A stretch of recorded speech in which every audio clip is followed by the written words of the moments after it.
Thank you, Katie, for talking to me. I'm going to do a little intro and then I'm going to ask you some questions. So, Katie is an illustration polymath.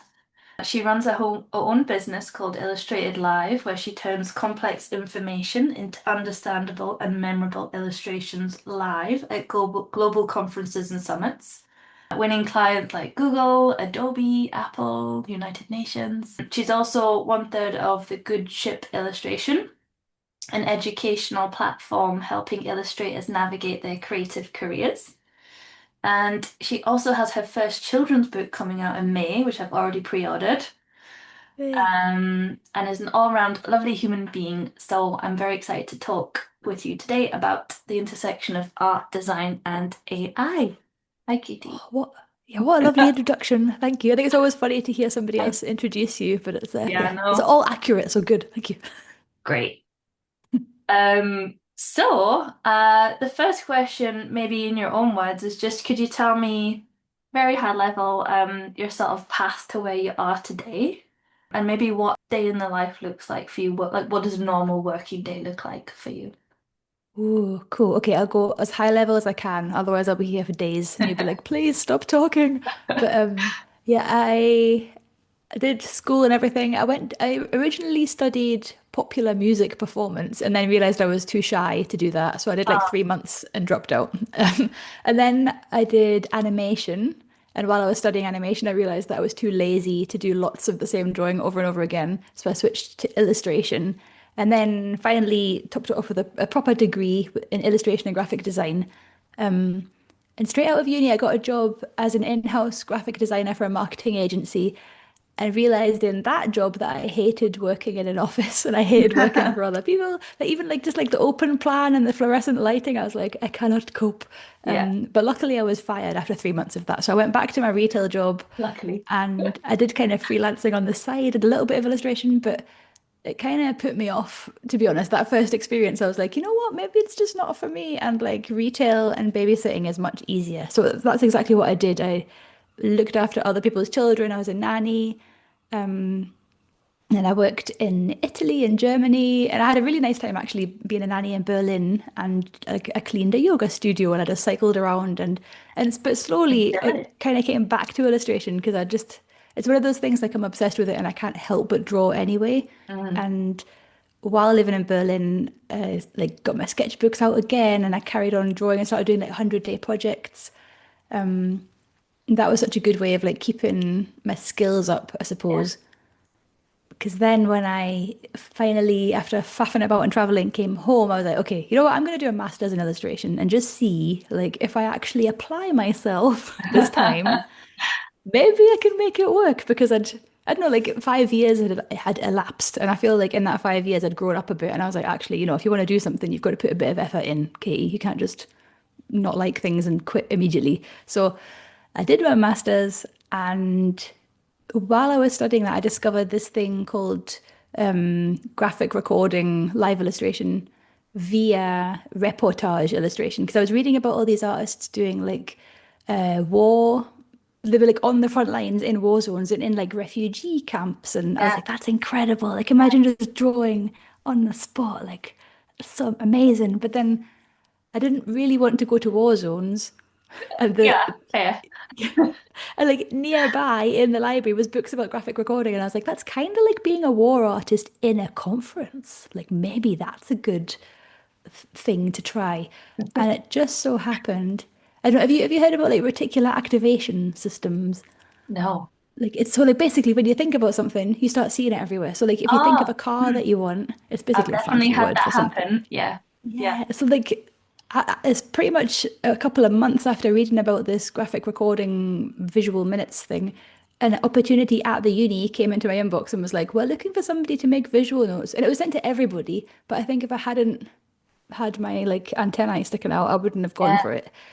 And that was my first graphic recording job. And then kind of a very smoothed over story is like the rest is history because I Yeah. did that job, realized I loved it. I found it really easy. The deadlines thing helped because I really struggle with normal deadlines, but it being live and on the spot was super helpful because I couldn't Yeah. procrastinate. That makes sense. Yeah, and then just I started getting clients, and the ball, like the positive snowball effect, kind of went from there. It's funny how these things come about, isn't it? Just sort of keeping an eye out and trying lots of things. I think you're definitely the definition of a polymath, like just good at so many different things and trying lots of things, which then feeds back into your illustration work itself. Yeah, I really like trying things out and treating everything like a big experiment. And Uh-huh. then even if I feel like it's totally failed, I've learned something. That's such a cheesy thing to say, but it's so true. Growth mindset, Katie, that's what Yes, that's what we say at my work. that's what it is. Great. And so at the moment, like you've obviously got all of your bits and pieces going on. You've got your job board where you help illustrators find jobs. You've got your good ship illustration, and you've got your business as well.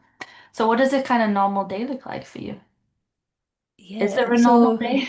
I was gonna say that's the thing. There is no normal day really. I'm an early bird, so like people get really impressed about people waking up early, but I just can't help it. Like I'm not doing it to be exciting. So I wake up Happy side of early. it. Yeah, and it's my favorite time of day because I've got a 3.5-year-old, and when she wakes up, she's like full pelt, like immediately super intense. So it's really nice to have a bit of quiet time. So I usually sneak out of the house to work in a cafe, and I'll do a bit of writing, or if I've got a deadline for something, I'll be working on that. And that's usually from like 6 till 7:30. I'll be doing that, and then I'll come home, have breakfast, do the school run and everything. And my studio that I share with Cameron, my husband, is in town.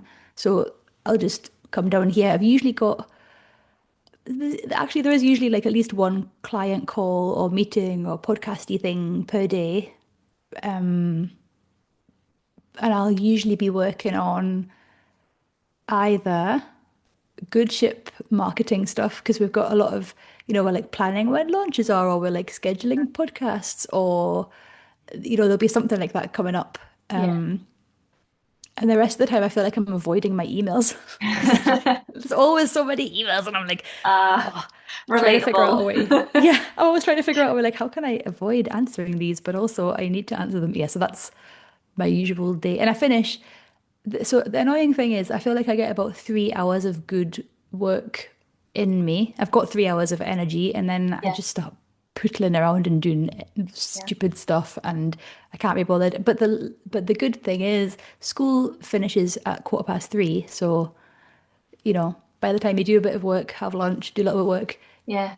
it's time to finish anyway. So, Sounds lovely. Yeah. I mean, they do say that. I think it's like 3 to 4 hours of work a day, like deep work, is all that most humans are capable of anyway. So I think you've got that optimized pretty well. yeah, it's so true. Like the harder I try, the worse it gets. It's like, when you start, like if you've been skiing, you start like falling over on things when you're tired. Like I just start falling over and making stupid mistakes with my work. So there's no Yeah, point. that's true. I think that's especially true of creative work. It's like you need to just go away and then come back to it fresh, and you'll have new ideas, or you'll be able to see something that you didn't see before. And like a refreshed brain will do better work, I think. It's so true. And it's really hard with interruptions and stuff. So I do try to, like, I put my phone on Do Not Disturb, and I've got like a padlock thing where you boop this padlock piece of plastic, and it like blocks everything. And I've Oh, made it block because I used to think, oh, well, emails are productive, but I just look at them all the time. So I do have at least one chunk of time per day where everything is blocked and I can't be yeah. distracted.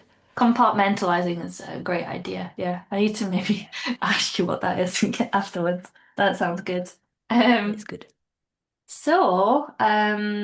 that's another little view of your beautiful work and your book coming out and things. I want to now switch to talking more specifically about the AI era and what's going on there and how it relates to your world of illustration. Maybe we can start by just you tell me how you have experienced AI or Gen AI tools at the moment in your work, maybe both professionally and personally. Like, have you tried around with any? Like, how are you experiencing it at the moment?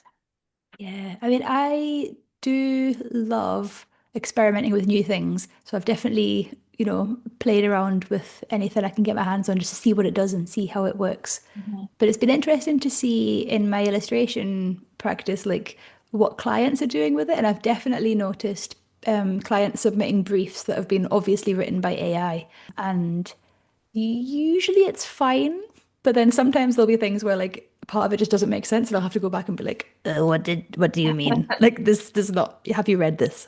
Did you just generate it and then email it to me without checking it? You can tell that still at the moment you're saying. Like you can Yeah, tell if they've definitely. And even like, I don't know if you've probably had the same thing where you're reading something and then you just start getting a whiff of AI and you're like, oh, it's not written. even written by a human. Like, come on. I think, yeah, there's a time and a place where it's fine. Like, if it's an email, I really don't care. But if I've paid for something and I'm reading it, like I downloaded a PDF the other week and had AI bits in it, and I was like, you charged me for this. It's not even, Mhm. yeah, I was kind of paying for their expertise and their brain. And it probably was still in there, but because it had the AI tinge, I was a bit Yeah, like immediately discredited it. that's an interesting point. Wrote an article recently about trying to understand why people react that way to AI generated stuff. And I think that it's part of it is that thing of not inauthenticity, but not doing hard work, like n it not being your own work or cheating, and that kind of thing. And I wonder how that translates to illustration work specifically. Like if someone was to generate an illustrated thing, how that would affect people's perception of it, as opposed to like doing the hard work from scratch and analog. It's funny, isn't it? Because like I was talking to Helen, who's one of my co-founders of the Good Ship, and she wasn't talking about AI, but she said in general, whatever you're using is just a tool. She was talking about it in terms of whether it's digital or analog Yeah. illustration. And she's like, it's all just a tool and it's your brain and you're making the ideas. And part of me was like, how is it different with AI art though? Because it Yeah. is your brain prompting the AI, and is Yes. AI just a tool? And I think the Yes. problem there comes with AI, where it's sourcing its information from, Yes. Yeah. which is obviously ethically Yeah. dodgy. At the moment, they haven't got legislation and stuff to really solidly protect artists. Yeah, I think you've arrived at the same thought that I'm at just now, which is exactly that. Like it's a new medium that you can use if you want to, but the problem, and that I think people are fairly raising, is that exact thing. Like, how is it training? Like, it's training data. And I know that at the Good Ship you recently did an AI talk where you were talking about some of this stuff, and one of the things was that the government is trying to get artists to opt out for every piece of artwork that they've got online. They have to kind of opt out of companies training their models on that data. But there's like I think is it the Society of Authors or something? They're doing a campaign to try and flip that, right? So it's like, no, if you want access to the artwork, you need to pay and you need to request it rather than putting the onus on the creator, which I Yeah, think is definitely. It should, I think it obviously should be, it's like guilty until proven innocent thing. It's like you're Mm. going to be feeding the AI machine unless you specifically say, no, thank you. It should be like, Yeah, oh, I volunteer my work. You can have it that way around. yeah, And then be like rewarded for it, because that's another thing they were talking about licensing. So like consent and then, being paid for your work feeding the machine.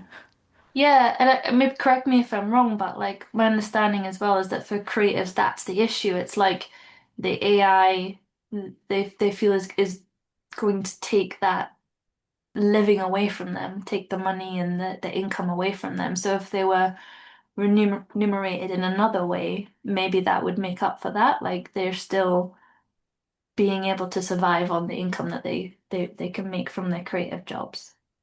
Yeah, totally. And like even if it was, like with social media platforms where you get paid like a tiny tuppence per thousand views or whatever, even if it was that kind of thing, it's still better than nothing, isn't it? Like have some Yeah. income.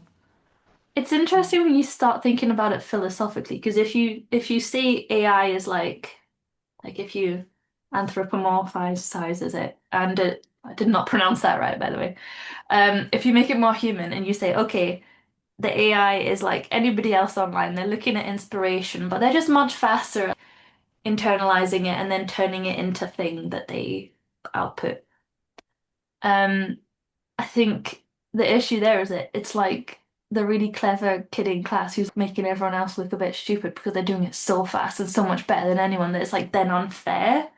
So it's like if you're that good at translating and being able to copy a style of someone else or translate it into a slightly different type of artwork, then They should have to get charged more than a normal human being who would take a little bit longer to internalize that and review it. Um, Yeah, that's like such a good way of thinking of it. because you pay for Like, exhibitions, like art exhibitions, to get inspiration. But online, you don't pay if the artist chooses to put it on, but you know that you can't copy that, and it would take you ages to do it anyway. it's so tricky, isn't it, to know, like, because if it was the olden days, we just wouldn't be seeing art unless we walked into a room where it was, or, Yeah. like an exhibition. And I suppose like the clever classmate analogy, it's like they've become really clever, but they've become clever by stealing everybody else's brain power. Hmm. Maybe that's the thing as well. That because or like, yeah, they've learned things without asking if they could. So like, yeah, I don't know. I really need to think about that one more. But I like that analogy of it. It is making everybody look stupid and it's making everybody panic because they're like, oh, somebody can do it for free and better than me. Like, where does that leave me? Yeah. But I think that again, you in the good ship illustration in your talk the other day made a good point though that brands and companies, at least at the moment, there's this trend of like anti-AI and they want authentic human experiences feeding into the work and they want to see the process. They want to see how you've made that thing from scratch. Or where that idea has come from your personal experience, which isn't something that AI could really replicate. That's it. And I also feel like because of AI generating like AI gen tools and things, not homemade, handmade illustration is now like becoming more premium and it's Mhm. almost pushing the gap bigger, Yeah. which is kind of a bad thing for middle of the road illustrators who maybe haven't found their niche or they haven't found their voice or whatever. Because there is like a sea of people in the middle, and Hmm. then at the bottom you've got AI that'll do it for free and can feed off everything, and then at the top you've got like premium people who know premium illustrators who know what they're doing or they've got a direction and they're clearly communicating to potential clients how they can help them and how they can solve problems, which is kind of the capitalist, entrepreneurial side that they don't really teach you at art school. Yes. Yeah. They're just like, good luck. If you draw really well, you'll be fine. But now drawing well, it doesn't even matter because anybody can Yeah. draw well. I think you make such a good point, yeah, and I think that you're a really good example of someone who's taken that concept and ran with it, like with the way that you set up your businesses and your Good Ship illustration platform, because I think that's really true. And I think that with AI, certainly from my perspective and more of like the product design UX side of things and technology, it's almost like everybody is having to become an entrepreneur with their skills. You have to be a full stack person. You need to be able to translate an idea or a problem into a thing, the whole end to end. And I think that's Yeah. true for most creative jobs. It's difficult because most creative people that I speak to are not, they hate self-promotion and they hate a lot of the things that go along with selling work and selling themselves and um maybe AI can help you write all of those kind of gross like self-promotion things, but um I do think you're right that the skills gap is getting bigger, and that's what people say with AI across lots of industries. The people who really are peak top of the game probably be okay. They'll keep learning how to use AI well.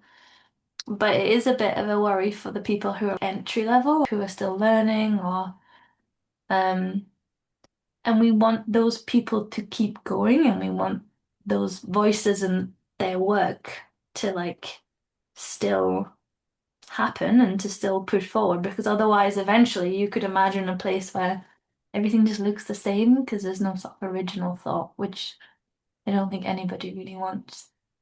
Yeah, nobody wants that. And I think that's the thing.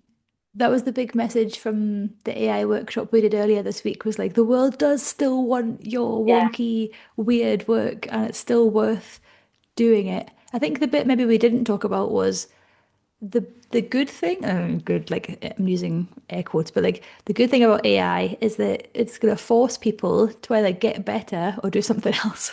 Because Yeah. it's a bit more competition. It's like there was a brilliant video that I watched. Have you heard of Daniel Priestley? No.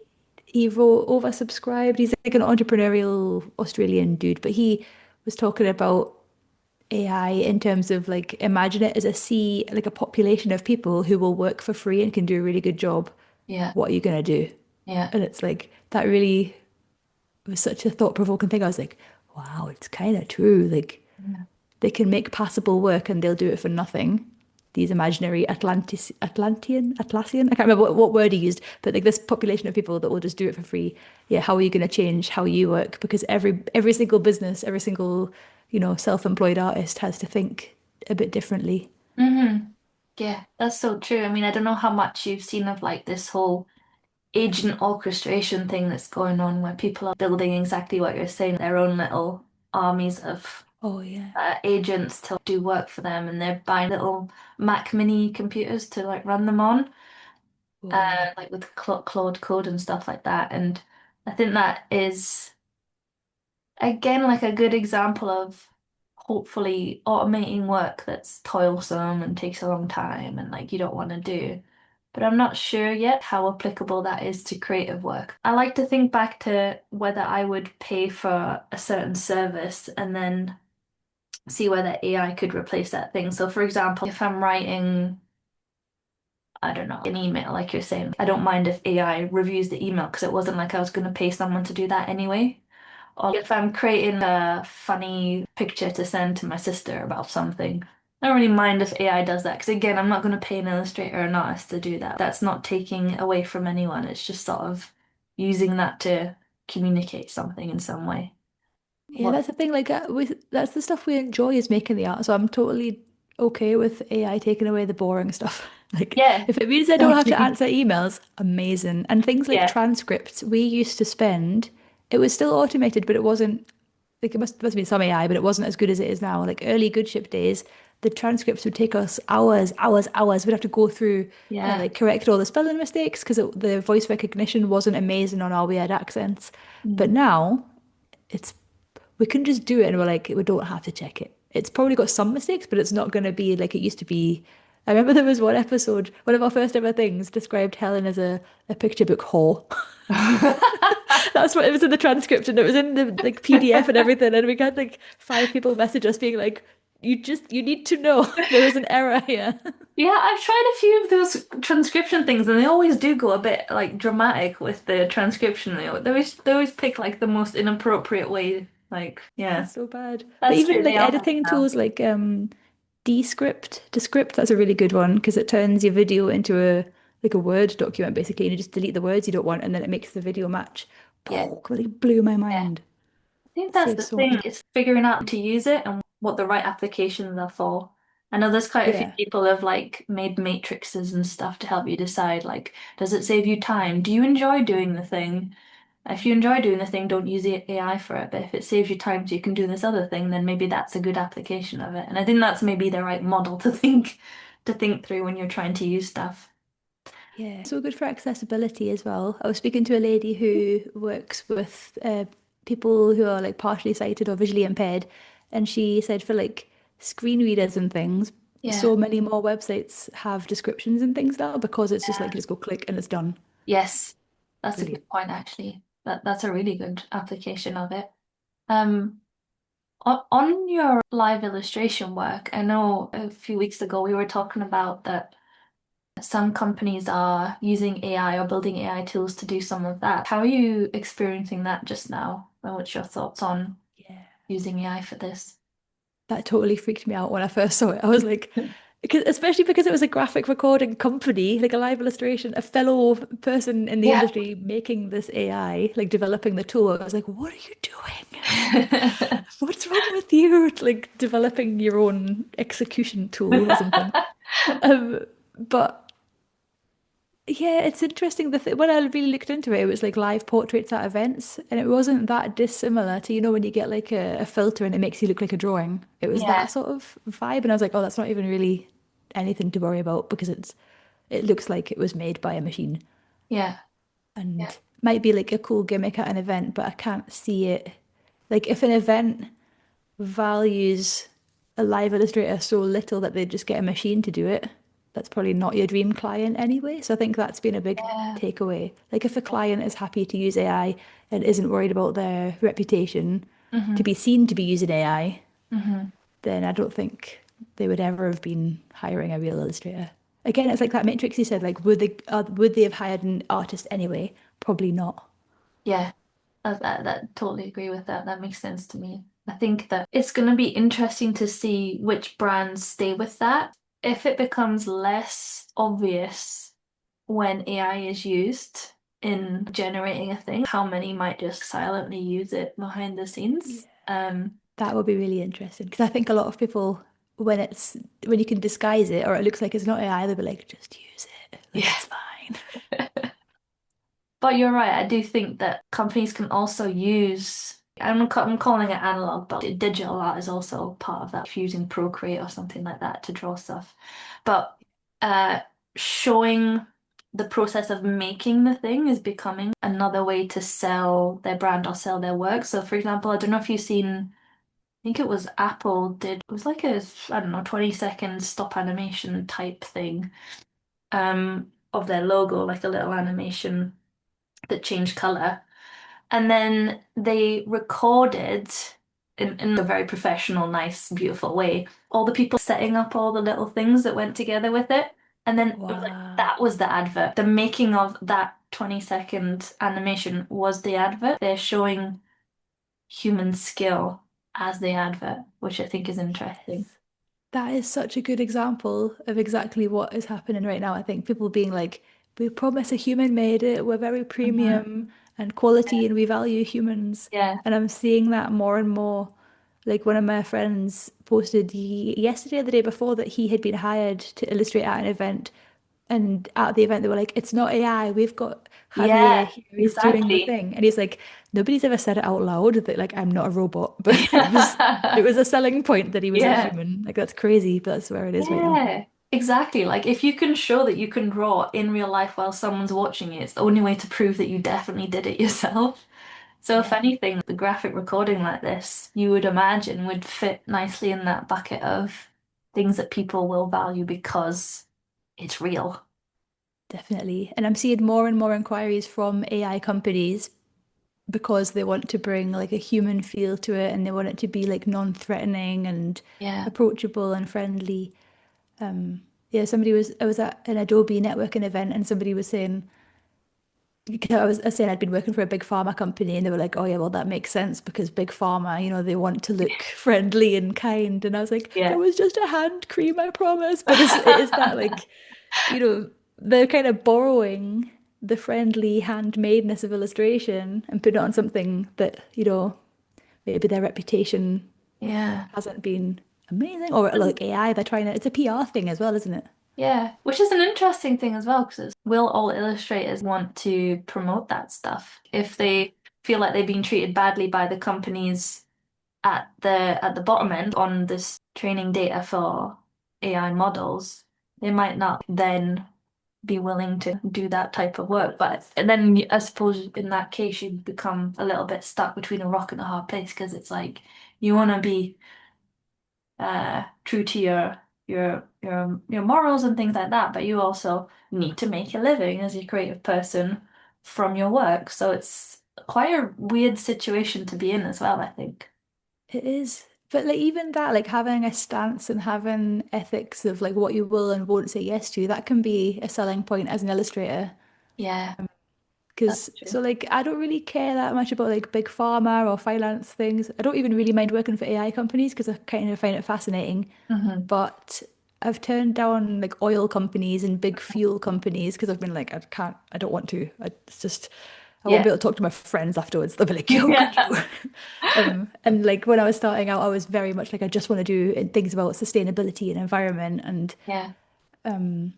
And it just kind of expanded from there. But yeah, having a solid, I won't do this and I will do this can be really helpful because if you're talking, like, I feel like the more you can narrow down who your ideal person is and who you want to work for, when that person finds you, they're like, it's a Yeah. no-brainer. Of course we're going to work with this person. Whereas if you try and appeal to everybody and be all safe and like, Yes. and mainstream, nobody wants to work with you because you're boring and you're That's a bland. really good way to think of it. Yeah, I like that a lot. Yeah. Um, Maybe in the last couple minutes, I just wondered, given everything that's going on, what would your advice be to those middle to entry level illustrators and um people in that situation? What would be your biggest tip or advice to them just now?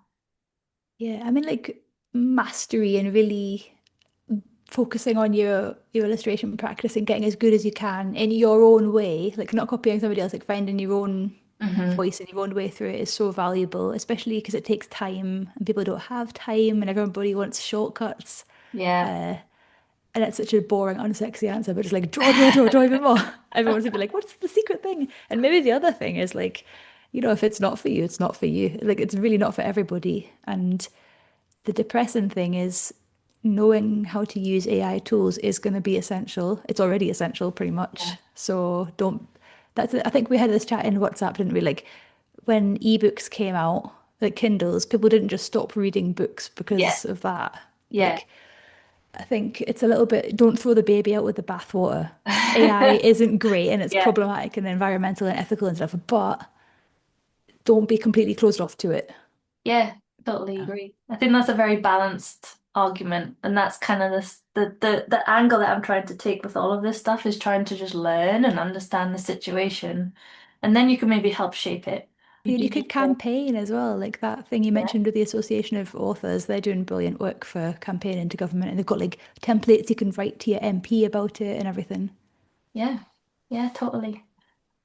Well, thank you so much, Katie. This was very, very interesting, and I really appreciate your time. And Thank good you. luck with the book launch as well. I'm Yes, excited thank you. to Yay, I read can't wait. it. Okay, thank you. Thank you. Bye bye.